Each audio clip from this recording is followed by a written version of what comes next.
Okay, I'm John Hardy. I'm one of the organizers of the annual Classic Gaming Expo show here at E3 to show off, promote our history, archiving video game history, what we do at the show.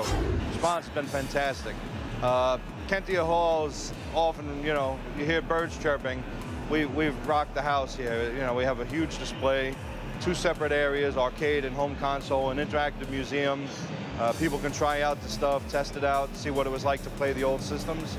Everybody who comes by is fascinated. They're all stopping. I had that, and play a game or two. My name is Joe Santulli. I'm with the Classic Gaming Expo. So a very brief history of video gaming would go something like this.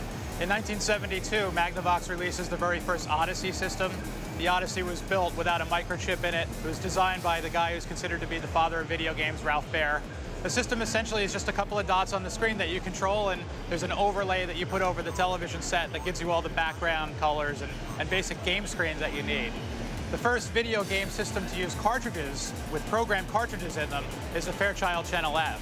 Fairchild Channel F was manufactured by a camera company. It was kind of new to the game, but thought it might be an interesting thing to get into. The system didn't really succeed because at the time there was no such thing as third-party developers. The Fairchild guys were kind of new to the business. It didn't go anywhere.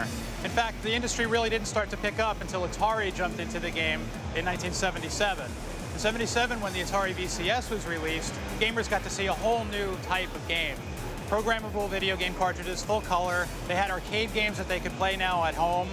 And it introduced the very first third-party manufacturers in Activision, who were 4 guys that split off from Atari to do their own thing, which of course sort of innovated the industry the way we know it today. A few generations later, really, in gaming, they progressed from 8-bit over to 16-bit, but before it got into the 16-bit era, the whole industry had sort of collapsed upon itself when there were way too many manufacturers, game consoles, and games out in the market. People were kind of confused about what to buy. There was a lot of junk out there, and you had computers that were now very affordable kind of taking over, so people could say, well, if I can play a computer or a game system, my computer plays games, I might as well buy that. The industry sort of fell apart at the end of '83 and into '84, where there really wasn't a game console being manufactured in the United States. And it wasn't until '85 when Nintendo brought their very popular in Japan Famicom over to the US, called it the Nintendo Entertainment System, and the entire industry began to revitalize itself. Nintendo dominated the market, as everyone knows, for several years. And in fact, they had overtaken a couple of other 8-bit competitors like Sega, who had just started doing US games. And it wasn't until Sega came back with a 16-bit system in 1989, called the Sega Genesis, that we started to see Nintendo's dominance split off a little bit, and the industry started to take a little bit of a balance. Sega kind of ruled that market until Super Nintendo came along, and then they started to duke it out like the old days when Atari and Coleco would go at it, or Mattel and Odyssey would go at it. Finally, after all the 16-bit wars had ended and 32-bit systems started to come along, that's when we began to see things like games on CD. And Trip Hawkins, who had developed and founded the Electronic Arts Company, created the 3DO system, which was a conceptual piece that would play videos for you, it would play CDs for you, it would play high-end games for you, and maybe someday even go online and play games as well, which was way, way ahead of its time, because if you think about it now, that's what all of our game consoles do. The 3DO was way overpriced, though, ahead of its time, but the hardware was expensive. It failed, but it did start off a chain of 32-bit systems that started with the Atari Jaguar, which they claimed to be a 64-bit system. There's a controversy about that. The Sega Saturn was in the industry, and Sony PlayStation. Once that sort of kicked off, it ends up with this giant group of competitors and developers all in the market, all of which are here today at E3. My name is Sean Kelly. I'm one of the organizers of Classic Gaming Expo. This is my favorite system, the Intellivision. Back in the early '80s, when Atari was king of the hill and Intellivision was nipping at its heels the entire time. Intellivision was known as a little bit more sophisticated system than the Atari was. Rather than a stick with one button, it was a controller with an entire keypad. It actually uses a disc rather than a joystick, which you either loved or you hated it. I loved it. Some of the games that they had for Intellivision were more strategy-based, like Sea Battle.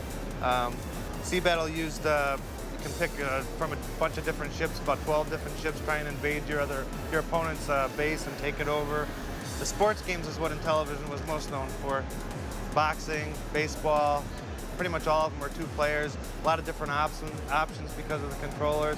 And technically, Intellivision is actually a 16-bit system, believe it or not, as opposed to Atari, which was 8-bit. But even today, Intellivision is, I don't know if you spoke with Intellivision Productions, they're releasing a lot of the old Intellivision games on modern platforms, Xbox, PS2, PC. You know, it's all real popular.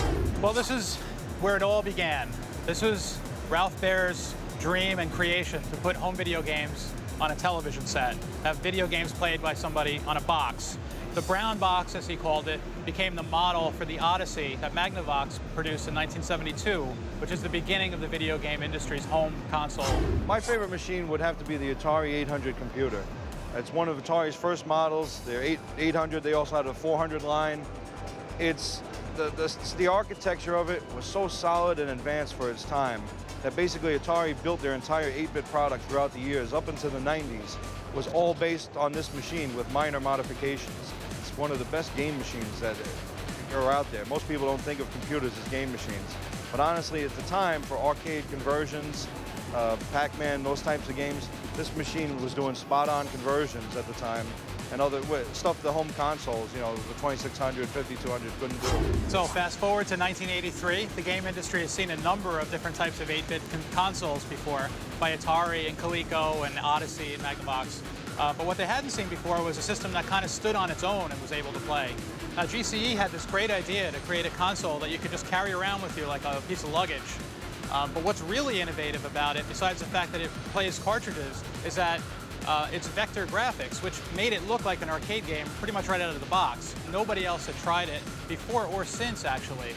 So you would put the cartridge in like you would with any other game system, fire it up, and then every one of the games came with its own little color overlay that you could snap into place, which made it look even more like the arcade game because, if I can get this in right,